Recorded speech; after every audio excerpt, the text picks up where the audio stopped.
everyone, welcome back to Starting Out Solitary. I'm Willow. This week we are on week 186 and the topic is ritual.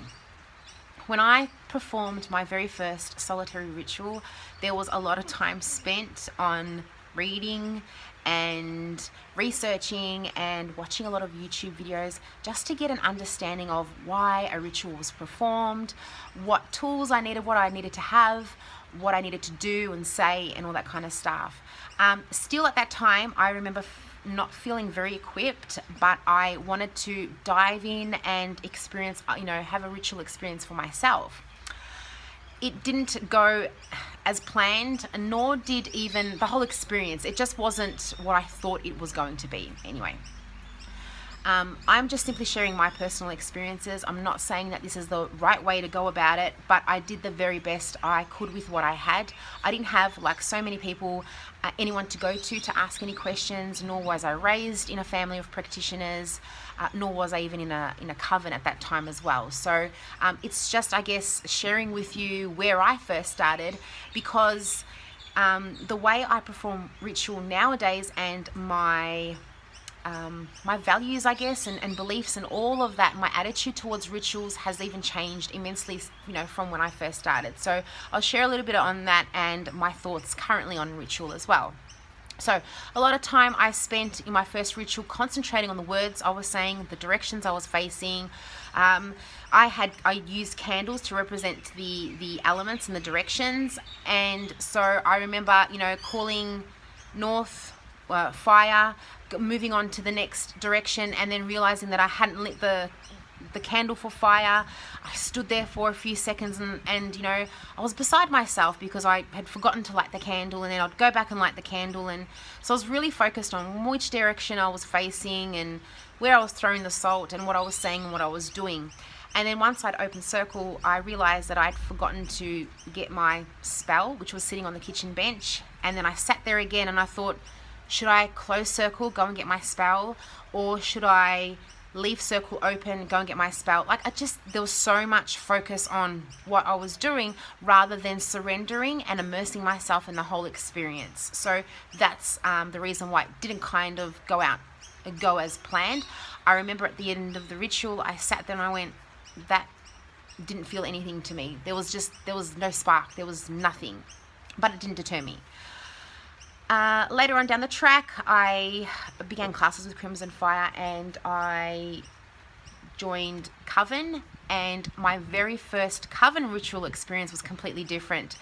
At that time where Crimson was situated, it was about an hour drive. I remember feeling so nervous, so anxious, thinking, what happens? It's a big group. I don't know everyone. I pretty much just knew Crimson. Even then, I just only knew her for a short period of time. But what happens if I'm asked to do something that I'm feeling uncomfortable doing, and if I'm asked to do something and I don't understand, and all that kind of stuff was going through my head. But it was such a beautiful experience, and I learnt a great deal just from that first experience, which made me alter the way I did my personal rituals, on a solitary basis as well. And I love now Coven rituals. Coven rituals are probably nowadays the most elaborate as I would go. Very seldom do I get any time to perform a solitary elaborate ritual. I'm just time-wise restricted, and also energy. I'm lacking a lot of energy. As most of you know, I have two little ones. Jessie just turned 4 and Ruby's 2. So, I have all these plans and stuff that I'm going to do, when they're in bed, because that's probably my easiest time. But when they're asleep, pretty much I also follow through and I fall asleep as well. So I don't do as big and elaborate rituals, and that's not a bad thing. It's just the way it is for me now. That may change later on down the track. I'm open to that. I don't know. For me, I think more important are the daily rituals, the weekly rituals, the monthly rituals, and even the, when you're celebrating solstice and, change of seasons and what have you. Daily rituals are probably the ones that I'm really focused more on. When I wake up in the morning, my first thing is just being grateful, grateful for waking up to a new day, for the breath that I'm taking, for the sunlight, for listening to the birds and all that kind of stuff. Then it may be lighting incense, just spending a little bit of time at my altar. even if it is just for 30 seconds or something. There's some days I can spend a little bit longer. Some days, you know, it's just enough time to light some incense. But, you know, following through on those daily rituals, I think helps me get through the days. Then in the morning, I don't have breakfast because I don't have time. But my morning ritual is having a coffee or a tea, imbuing that with magic. Right now we're in spring at the moment, so you know our daily rituals are changing a little bit more. The little ones are really, it's quite disturbing for me. They're really focused on squashing insects and stuff. So for me, a daily thing has been to come outside and find some ants or some butchie boys, and we'll watch what they do and we'll have a talk about what they do. You know, it's talking about that insects have feelings and all that kind of stuff. So incorporating the kids in my daily ritual.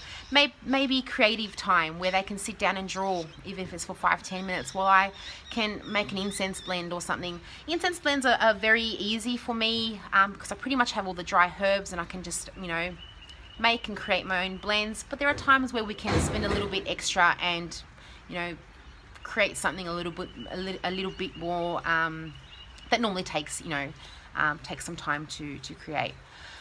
Our baths and showers, I don't get to have baths as often, but it is a weekly ritual for me. I will have a bath at least once a week. So generally I do shower through the day, but generally I shower once a day, but I do make it a weekly ritual that I do have one bath. When I'm preparing food, meals, snacks, all that kind of stuff too, you know, that's a daily thing. So incorporating and adding magic into the daily things. Yeah. I will, just 1 second when I finish up this video, okay? Could you please now? Yes, I will. Okay, I'm back. So as I was saying, preparing your meals and snacks.